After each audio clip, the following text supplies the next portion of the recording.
اللہ تعالیٰ کا لاکھ لاکھ شکر ہے کہ اس نے ہمیں انسان بنایا اور باقی تمام مخلوق کو ہماری خاطر پیدا کیا۔ جو کچھ بھی اللہ کی نعمتیں ہمیں نظر آتی ہیں یہ ساری کی ساری ہمارے لیے بنائی گئی۔ یہ زمین، یہ آسمان، یہ پودے، پہاڑ، سمندر کی مخلوق، یہ سب کچھ جو بھی زمین میں ہے انسان کے لیے بنایا گیا۔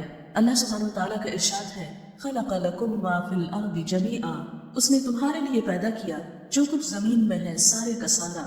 اور اگر ان ساری چیزوں کو ہم گننا چاہیں وَإِن تَعُدُّوا نِعْمَةَ اللَّهِ لَا تُحْصُوهَا، اگر تم اللہ کی نعمتوں کو گننا چاہو، شمار کرنا چاہو تو تم ان کا احاطہ نہیں کر سکتے۔ اگر ہم اس درخت پر نظر ڈالیں اور صرف اس کے پتوں کی تعداد کا اندازہ کریں تو ہم صحیح طور پر اندازہ بھی نہیں کر سکتے، ان کو گن بھی نہیں سکتے، لیکن ہم دیکھتے ہیں کہ ان میں سے ایک ایک پتا اپنی جگہ پر بہت اہم ہے اور اللہ تعالیٰ کی بے مثال قدرت کی ایک بہترین نشانی ہے۔ اللہ تعالیٰ نے انسان کی خاطر جو کچھ پیدا کیا وہ اس کے لیے مسخر بھی کر دیا۔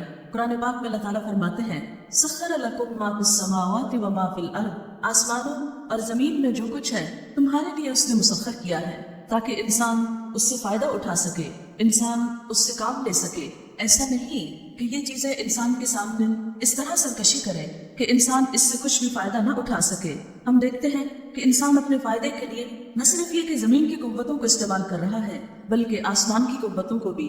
آج کے دور میں سولر انرجی، سورج سے نکلنے والی شعاؤں کے ذریعے مختلف طرح کی چیزوں کا استعمال، مختلف طرح کی چیزیں بنایا جانا، اور اسی طرح دیگر بہت سی مخلوق جو زمین پر نہیں بھی لیکن ان فضاؤں میں ہے وہ بھی انسان کی خدمت میں لگی ہوئی ہے۔ اگر چاند ہی کو دیکھیں تو چاند کی ریز، چاند کی کرنیں جو ہیں جہاں زمین پر روشنی پھیلاتی ہیں وہاں سمندروں کے پانی کو ہلاتی ہیں، ان کو سٹر کرتی ہیں۔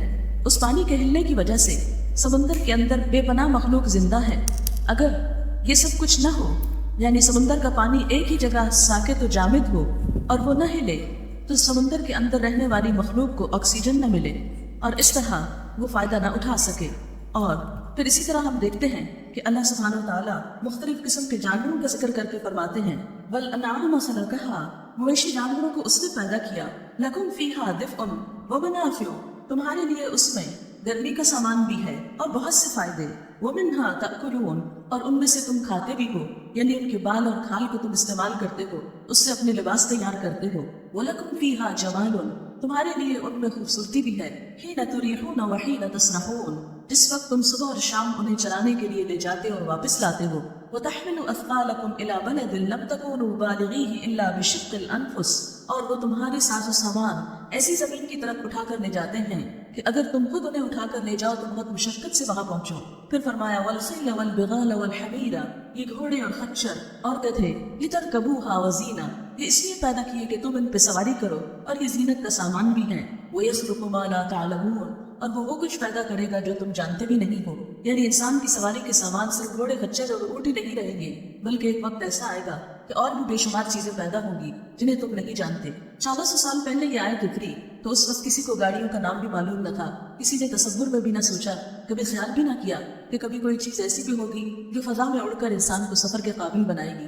لیکن آج ہم دیکھتے ہیں کہ انسان نے تیز رفتار سواریاں اپنے لیے ایجاد کی، اور آج بھی یہ آیت سچی ہے کہ آئندہ اور بھی ایسی چیزیں آ جائیں گی کہ جن کے بارے میں تم اب نہیں جانتے۔ پھر فرمایا يُنبِتُ لَكُمْ بِهِ الزَّرْعَ وَالزَّيْتُونَ وَالنَّخِيلَ وَالْأَعْنَابَ، کہ اللہ تعالیٰ نے تمہارے لیے جو آسمان سے پانی اتارا اس کے ذریعے مختلف طرح کے کھیت تمہارے لیے پیدا کیے، یہ زیتون اور کھجور اور انگور اور ہر قسم کے پھل، وَمِن كُلِّ الثَّمَرَاتِ إِنَّ فِي ذَلِكَ لَآيَةً لِقَوْمٍ يَتَفَكَّرُونَ، ان تمام چیزوں میں نشانیاں ہیں ان لوگوں کے لیے جو غور و فکر کریں۔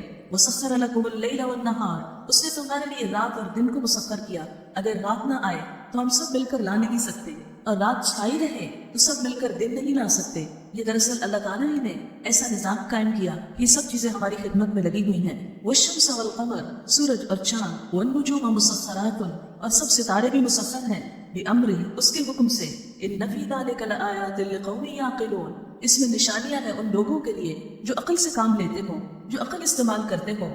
وَمَا ذَرَأَ لَكُمْ فِي الْأَرْضِ مُخْتَلِفًا أَلْوَانُهُ، اور زمین میں جو چیزیں تمہارے لیے پھیلا دی ان کے مختلف رنگ ہیں، یعنی زمین پہ پائے جانے والے مختلف رنگ انسان کے لیے خوبصورتی کا سبب ہے، انسان کے دل لبھانے کا ذریعہ ہے۔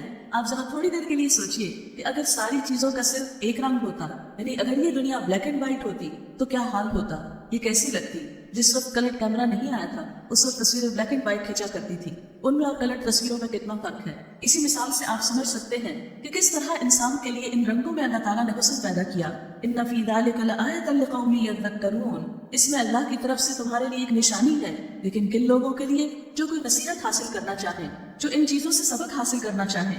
وَهُوَ الَّذِي سَخَّرَ الْبَحْرَ، وہ اللہ وہ ذات ہے جس نے سمندر کو مسخر کیا، لِتَأْكُلُوا مِنْهُ لَحْمًا طَرِيًّا، تاکہ تم اس میں سے تازہ گوشت کھاؤ، وَتَسْتَخْرِجُوا مِنْهُ حِلْيَةً، اور تم اس میں سے زیورات نکال سکو، تَلْبَسُونَهَا، جنہیں تم پہنو، وَتَرَى الْفُلْكَ مَوَاخِرَ فِيهِ، اور تم دیکھتے ہو کہ کشتیاں سمندر میں چل رہی ہیں جو اس کا سینہ پھاڑ رہی ہیں، یعنی جب چلتی ہے تو اس میں لہریں اٹھتی ہیں، وَلِتَبْتَغُوا مِنْ فَضْلِهِ، اور تاکہ تم اس کا فضل تلاش کرو، وَلَعَلَّكُمْ تَشْكُرُونَ، اور تاکہ تم شکر گزار بنو۔ وَأَلْقَى فِي الْأَرْضِ رَوَاسِيَ، اور اس نے زمین پہ پہاڑ گاڑ دیے، أَن تَمِيدَ بِكُمْ، کہ زمین تمہیں لے کے ڈھلک نہ جائے، وَأَنْهَارًا، نہریں اور دریا بنائے، وَسُبُلًا، اور قدرتی راستے بنائے، لَعَلَّكُمْ تَهْتَدُونَ، تاکہ تم ہدایت پا جاؤ۔ پھر فرمایا أَفَمَن يَخْلُقُ كَمَن لَّا يَخْلُقُ، کیا بھلا وہ جو پیدا کرتا ہے اس کی طرح ہو سکتا ہے جو کچھ بھی نہیں بناتا؟ أَفَلَا تَذَكَّرُونَ، کیا تم نصیحت نہیں پکڑتے؟ کیا تم ہوش میں نہ آؤ گے؟ تو اللہ تعالیٰ کی یہ تمام نعمتیں جو رنگا رنگ زمین آسمان میں اس نے ہمارے لیے بنائی، یہ سب ہمیں اس کی یاد دلاتی ہیں اور ہم سے سوال کرتی ہیں کہ ان نعمتوں کو پا کر تم کیا کرو گے؟ کیا اپنے رب کی نعمتوں کا اقرار کرو گے یا انکار کرو گے؟ اسی لیے سورۃ الرحمن میں بار بار فرمایا فَبِأَيِّ آلَاءِ رَبِّكُمَا تُكَذِّبَانِ، تم اپنے رب کی کن کن نعمتوں کو جھٹلاؤ گے؟ حقیقت یہ ہے کہ ان ساری نعمتوں کو استعمال کرنے کے بعد ہم کسی بھی چیز کو جھٹلا نہیں سکتے۔ ہم میں سے کوئی بھی یہ انکار نہیں کر سکتا کہ ہم اس سے فائدہ نہیں اٹھا رہے۔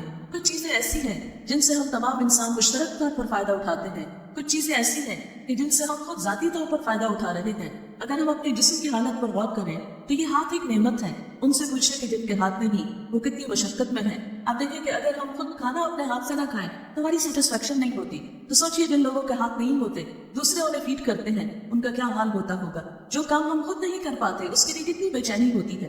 اگر اپنی کمی خود نہ کر سکے کوئی اور ہماری کمی کرے تو آپ دیکھیں ہمیں کس قدر تکلیف ہوتی ہے، کتنی بے چینی ہوتی ہے۔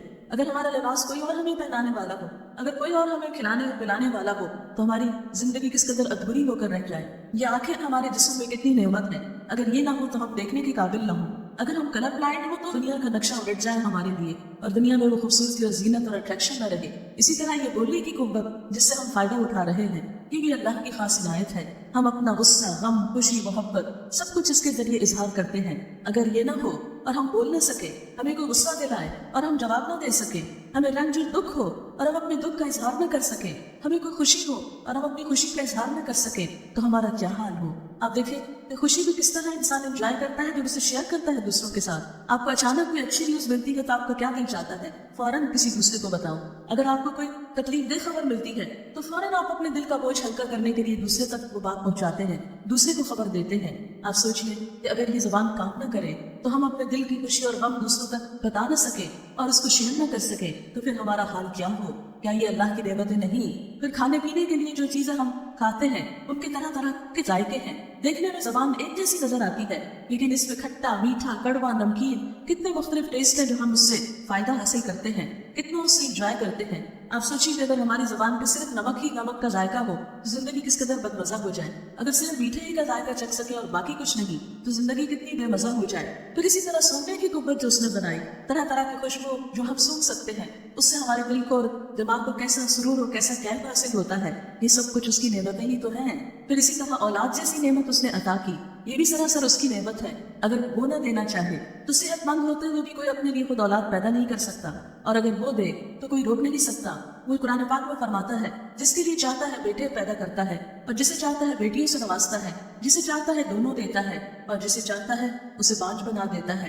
بظاہر کوئی کمی نہیں لیکن انسان اولاد کی نعمت سے محروم ہو سکتا ہے۔ یہ سب کچھ اسی کی نعمت تو ہے، پھر اسی نے انسانوں میں جوڑے پیدا کیے۔ سوچئے ذرا اگر دنیا میں صرف مرد ہی مرد ہوتے یا صرف عورتیں ہی عورتیں ہوتی اور کوئی مرد نہ ہوتا تو دنیا کا نقشہ کیا ہوتا؟ پھر ان دونوں کے درمیان باہم کشش پیدا کی اور نکاح کے رشتے میں ایک دوسرے کے لیے سکون پیدا کیا۔ شادی کو اس نے اپنی قدرت کی نشانیوں میں سے ایک نشانی بتایا تاکہ انسان اس کے ذریعے سکون پائے۔ یہ اللہ تعالیٰ کی نعمتوں میں سے ایک بہترین نعمت ہے۔ غرض کس کس چیز کو گنے اور کس کس چیز کو شمار کرے، لیکن سوال یہ پیدا ہوتا ہے ہم ان نعمتوں کو پا کر کیا دینے والے کو بھی یاد رکھے ہوئے ہیں، یا ہمارا رویہ پھر کیا ہونا چاہیے اور ہم کیا کر رہے ہیں؟ آپ دیکھیے کہ آپ اپنے اوپر تھوڑی دیر کے لیے سوچیے کہ آپ اگر کسی پر تھوڑا سا بھی بھی احسان کرتے ہیں، مثلاً اپنے بچوں کو جنم دیتے ہیں، انہیں کھلاتے پلاتے پڑھاتے لکھاتے سکھاتے اور بڑا کرتے ہیں، پھر بڑے ہو کر بچے اگر آپ کی نافرمانی کریں، اگر آپ سے ملنا جلنا چھوڑ دیں، اگر آپ کو یاد نہ کرے غم اور خوشی کے موقع پر، تو آپ کا کیا حال ہوتا ہے اور آپ کو یہ ناشکری کتنی تکلیف دیتی ہے۔ اللہ تعالیٰ تو انسان کے لیے 70 ماؤں سے بڑھ کر پیار کرنے والا ہے، پھر جب بندہ اس سے سب کچھ پا کر اسی کی طرف متوجہ نہیں ہوتا، اسی کو یاد نہیں کرتا، اسی کا شکر ادا نہیں کرتا، تو پھر اللہ تعالیٰ ایسے بندوں سے خوش کیسے ہو سکتا ہے؟ آپ دیکھیے کہ ہماری زندگی میں کوئی خوشی کیسے آ سکتی ہے اگر ہم اس کا شکر ادا نہ کریں۔ لہٰذا ان نعمتوں کی قیمت تو ہم ادا کر ہی نہیں سکتے، لیکن اس کے لیے کچھ چیزیں ایسی ہیں جو ہم کر سکتے ہیں۔ پہلی بات تو یہ کہ ہمارے دل میں شکر کے جذبات ہوں، ان نعمتوں کی قدردانی ہو، پھر یہ کہ زبان پر اس کا ذکر ہو، کیونکہ جس چیز کو ہم محسوس کرتے ہیں، جس چیز کو خوش ہوتے ہیں، اس کا تذکرہ بھی ضرور کرتے ہیں۔ اگر ہمارے دل میں اللہ تعالیٰ کا حقیقی معنوں میں شکر ہو، ہو نہیں سکتا کہ کچھ زبان پر نہ آئے۔ پھر جہاں بیٹھیں گے، جس محفل میں، جس جگہ پر کوئی نہ کوئی ذکر اپنی اس محبوب ہستی کا ضرور لے آئیں گے۔ پھر اللہ کا ذکر کرتے ہوئے ہمیں شرم نہیں آئے گی، اللہ کا ذکر کرتے ہوئے ہم کسی سے جھجکیں گے نہیں، شرمائیں گے نہیں، بلکہ ہم فخر کے ساتھ، محبت کے ساتھ اس کو یاد کر سکیں گے، دل ہی دل میں بھی، زبان سے بھی اور مختلف اور طریقوں سے بھی۔ اور یاد رکھیے کہ جو شخص شکر ادا کرتا ہے وہ اپنے ہی فائدے کے لیے کرتا ہے۔ قرآن پاک میں اللہ تعالیٰ فرماتے ہیں وَمَنْ شَكَرَ فَإِنَّمَا يَشْكُرُ لِنَفْسِهِ، جس نے شکر ادا کیا اس نے اپنے ہی فائدے کے لیے کیا، اس نے اپنی ہی ذات کے لیے کیا۔ وَمَنْ كَفَرَ، اور جس نے ناشکری کی، فَإِنَّ رَبِّي غَنِيٌّ كَرِيمٌ، تو میرا رب بے نیاز ہے، عزت والا ہے، یعنی اسے انسانوں کے شکر کی ضرورت نہیں، لیکن وہ بندوں سے شکر کو پسند کرتا ہے۔ وَلَا يَرْضَى لِعِبَادِهِ الْكُفْرَ، اور اپنے بندوں سے ناشکری کو پسند نہیں کرتا۔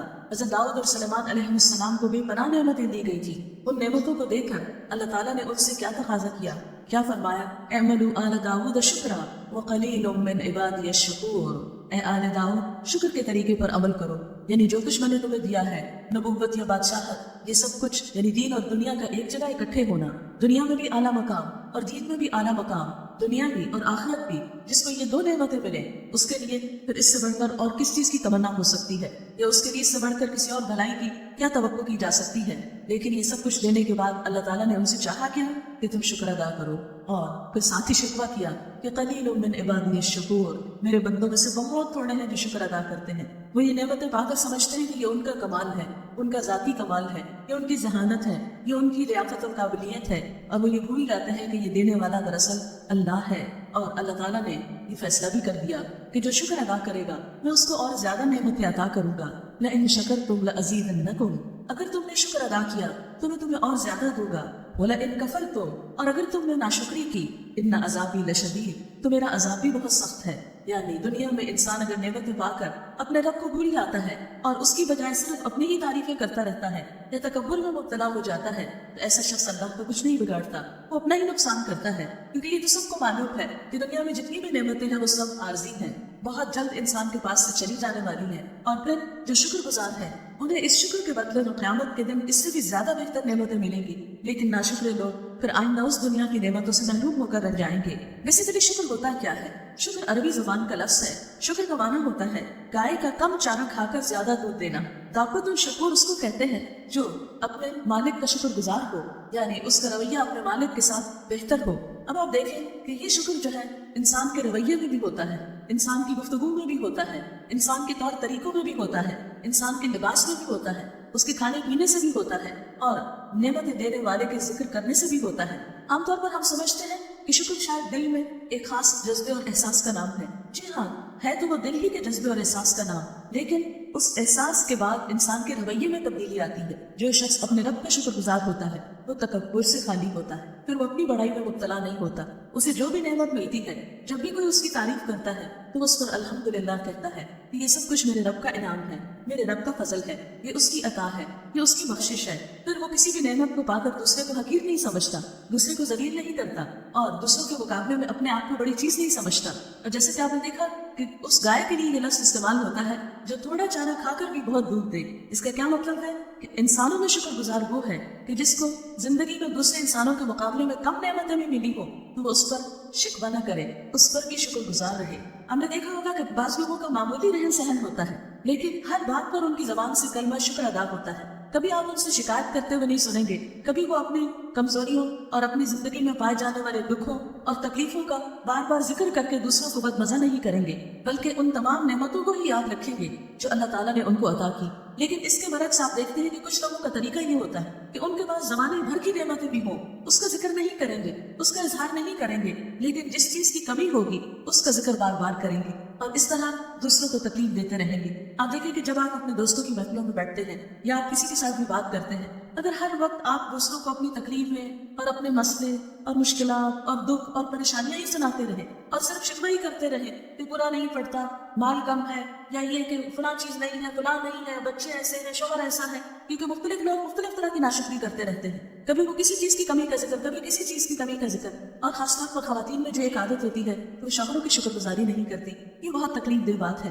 حضرت اسماء رضی اللہ تعالیٰ عنہ بیان کرتی ہے کہ ایک دفعہ میں اپنی سہیلیوں کے ساتھ کھڑی تھی کہ نبی صلی اللہ علیہ وسلم کے پاس سے گزر ہوا۔ آپ نے فرمایا کہ تم اپنے شوہروں کی ناشکری سے بچو، کیونکہ خواتین کھڑی تھی جس لیے آپ نے ان کی مناسبت سے ان کو نصیحت فرمائی، تم اپنے شوہروں کی ناشکری سے بچو، اس لیے کہ تم میں سے ایک عورت اپنے ماں باپ کے گھر دنوں تک بن گاہی بیٹھی رہتی، پھر اللہ تعالیٰ اس کو شوہر عطا کرتا ہے، پھر اس کے بعد اسے اولاد دیتا ہے، زندگی کی اور نعمتیں دیتا ہے، لیکن کبھی کسی بات پر جب شوہر سے ناراض ہوتی ہے تو یہ کہہ اٹھتی ہے کہ میں نے تو اس گھر میں کبھی کوئی خوبی دیکھی نہیں، میں نے تو تم سے کبھی کوئی خوشی پائی ہی نہیں۔ تو یہ چیز ناشکر پن میں آتی ہے کہ انسان دوسرے کی طرف سے ملنے والی راحت اور سکون اور خوشی اور نعمتوں کا تو ذکر نہ کرے، لیکن اگر کہیں تھوڑی سی کمی رہ جائے، مثلا شوہر کوئی بات بھول جائے، کوئی وعدہ کر کے بھول جائے یا کسی چیز میں پورا نہ اترے، تو اس وقت عموماً پھر ایسا دیکھا گیا ہے کہ بسا اوقات خواتین چھوٹی چھوٹی بات پہ ناراض ہو جاتی ہے، چھوٹی چھوٹی بات پر گھر میں ایک ہنگامہ کھڑا کر دیتی ہے، اپنا سکون بھی برباد اور دوسروں کا بھی۔ تو ان چھوٹی باتوں سے بچنا چاہیے اور دل کو بڑا کر لینا چاہیے اور دوسرے انسان کو انسان سمجھ کر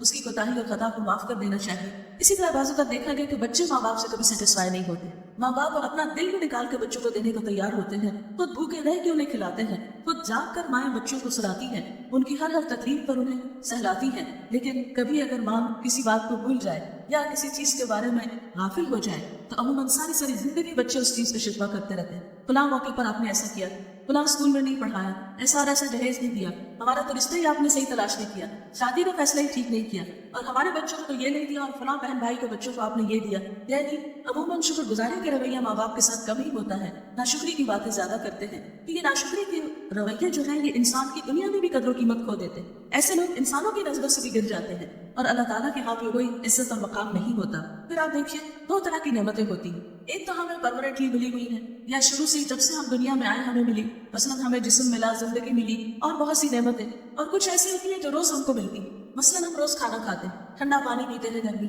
اسی طرح اور انسان کی زندگی میں بہت سی نعمتیں جو روز بروز آتی ہیں۔ تو ایسے موقع پر جب نعمت ملے تو ساتھ ساتھ شکر ادا کرنا چاہیے۔ اب دیکھیے کہ بندہ مومن کیا کرتا ہے، صبح سویرے جب بستر سے اٹھتا ہے، آنکھیں بن رہا ہوتا ہے تو اس کی زبان پر کیا الفاظ ہوتے ہیں؟ الحمدللہ الذی احیانا بعد ما اماتنا والیہ النشور، اللہ کا شکر ہے جس نے ہمیں زندگی دی اس کے بعد کہ اس نے ہمیں موت دی تھی۔ موت سے مراد یہاں نیند ہے، کیونکہ نیند موت سے ملتی جلتی کیفیت ہے۔ اللہ کا شکر ہے جس نے ہمیں سوتے ہوئے سے جاگ اٹھایا، کیونکہ قرآن پاک میں آتا ہے کہ جس کو اللہ نے زندگی نہیں دینی ہوتی اس کی دوسری روح بھی سوتے ہوئے قبض کر لیتا ہے، اور کئی لوگوں کے بارے میں آپ نے سنا ہوگا کہ اچھے بھلے سوئے تھے صبح نہیں اٹھے، تو یہ ہماری روح بھی اللہ کے ہاتھ میں ہے۔ لہٰذا ہر روز صبح میں جب اللہ تعالیٰ یہ روح لوٹاتا ہے اور اچھی نیند دیتا ہے اور پھر دوبارہ اٹھنے کی قوت دیتا ہے کہ اپنا بستر چھوڑ سکے، ورنہ آپ دیکھیں گے کئی گھنٹے ہم ایک سائڈ پہ پڑے رہتے ہیں، اگر وہ وہیں سو جائے اور اس کی سرکولیشن بند ہو جائے اور ہم خدا نخواستہ کسی تکلیف کا شکار ہو جائے تو ایسا ہو سکتا ہے، لیکن یہ اس کا احسان ہے،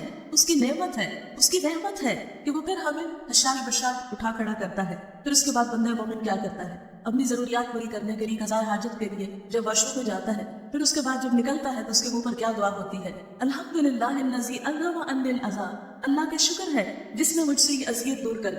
آپ دیکھیں کہ انسان کے جسم میں جتنے بھی ویسٹ مادے ہیں اگر یہ جسم سے باہر نہ آئے، آپ خود سوچیں کہ اگر ہم یورین پاس نہ کر سکیں، ہمارے جسم کی نجاستیں اندر ہی رک جائیں تو ہماری کیفیت کیا ہو، ہماری حالت کیا ہو، تکلیف دہ مرحلہ ہو سکتا ہے۔ لیکن ایک بندہ مومن اس پر بھی اللہ کا شکر ادا کرتا ہے۔ پھر آپ دیکھیں ناشتے کی میز پر بیٹھتے ہیں اور پھر کچھ کھاتے ہیں، رات بھر کے بھوکے صبح اٹھ کر جب بریک فاسٹ کرتے ہیں تو اس وقت جو کچھ بھی کھاتے ہیں پھر کیا کہتے ہیں؟ الحمدللہ الذی اطعمنا وسقانا وجعلنا مسلمین، اللہ کا شکر ہے جس نے ہمیں کھلایا، جس نے ہمیں پلایا اور جس نے ہمیں مسلمان گھرانے میں پیدا کیا۔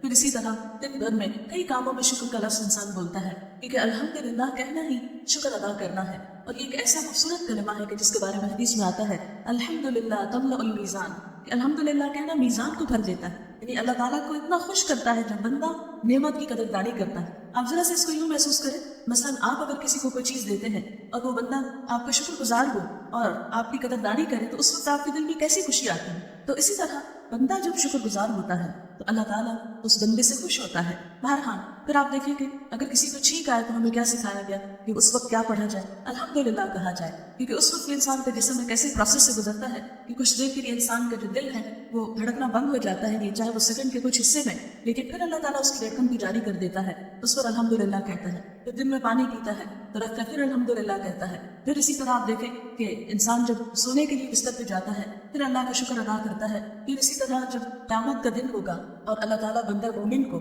اس کی شکر گزاری کے نتیجے میں جنت عطا کرے گا تو وہاں جا کر بھی وہ شکر ادا کرے گا. الحمدللہ الذی ہدانا لہذا وما کنا لنہتدی لولا ان ہدانا اللہ. یہ بھی اللہ کا شکر ہے کہ اس نے یہ راستہ دکھایا کہ جس پہ چل کے یہاں آپ پہنچے.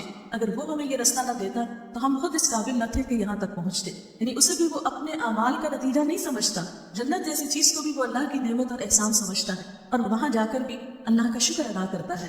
لہٰذا یہ شکر گزاری کا رویہ جو ہے یہ انسان کے ایمان کی علامت ہے اور اللہ تعالیٰ کے حکم کی تابعداری ہے. پھر اسی طرح اللہ سبحانہ وتعالیٰ فرماتے ہیں وَجَعَلَ لَكُمُ السَّمْعَ وَالْأَبْصَارَ وَالْأَفْئِدَةَ قَلِيلًا مَا تَشْكُرُونَ. اسی نے تمہارے کان، آنکھیں اور دل بنائے تھے لیکن تم کتنا تھوڑا شکر ادا کرتے ہو.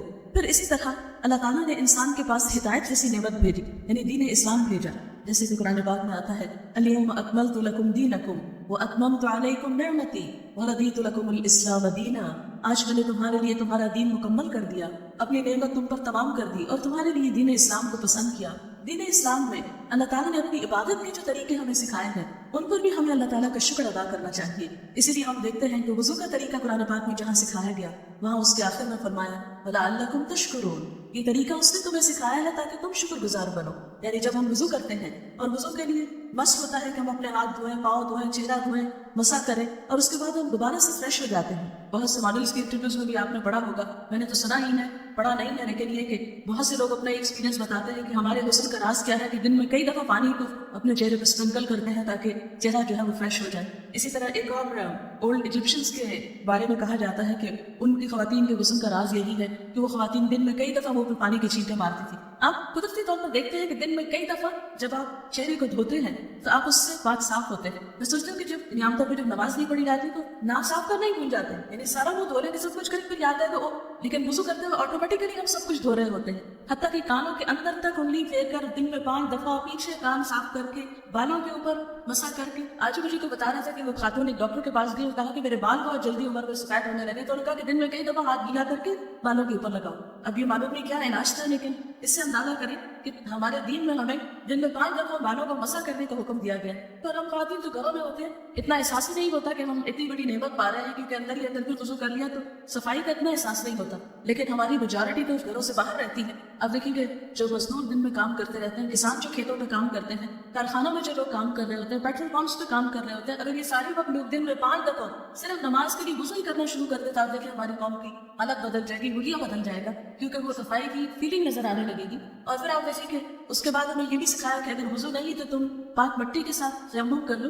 اور اب یہ سب سے یہ بات بھی ثابت ہوئی ہے کہ مٹی کے اندر ایسے پیراسائٹس ہوتے ہیں کہ جب وہ جسم کو چھوتے تو اس میں بھی جراثیم مارنے کی صلاحیت موجود ہے، یعنی وہ بھی اینٹی جرمز ہوتے ہیں، اس سے جرمز جو ہے وہ ختم ہوتے ہیں. اسی لیے کہا گیا کہ کتا اگر کسی برتن میں منہ ڈال دے تو اس کو 7 دفعہ دو اور پہلے 3 دفعہ آپ صلی اللہ علیہ وسلم نے فرمایا کہ مٹی سے دو کیونکہ مٹی جو ہے وہ اس کے جرمز کو ختم کر دے گی. تو یہ سب چیزیں حکمت کی بہت سی بات ہے. پھر اسی طرح آپ دیکھیں کہ نماز کے اندر جو ہم دن میں 5 مرتبہ اپنا سر نیچے زمین پر رکھتے ہیں اور جتنا لمبا سجدہ ہو اتنا ہی اچھا ہوتا ہے. تو کس طرح خود بخود خون سر کو پہنچتا ہے، کتنی بہترین سرکولیشن ہوتی ہے، ہارٹ ایسی پوزیشن میں آتا ہے. بلکہ ایک تصویر ہے میرے پاس سجدے کی، اندر باڈی پارٹس ہیں وہ دکھائے گئے ہیں کہ ہمارا اسٹمک کہاں ہوتا ہے، ہمارا ہارٹ کہاں ہوتا ہے. وہ اتنی خوبصورت پوزیشن ہوتی ہے کہ ہر چیز جو لگتا ہے کہ اندر کے پارٹس جو وہ ایکسرسائز کریں.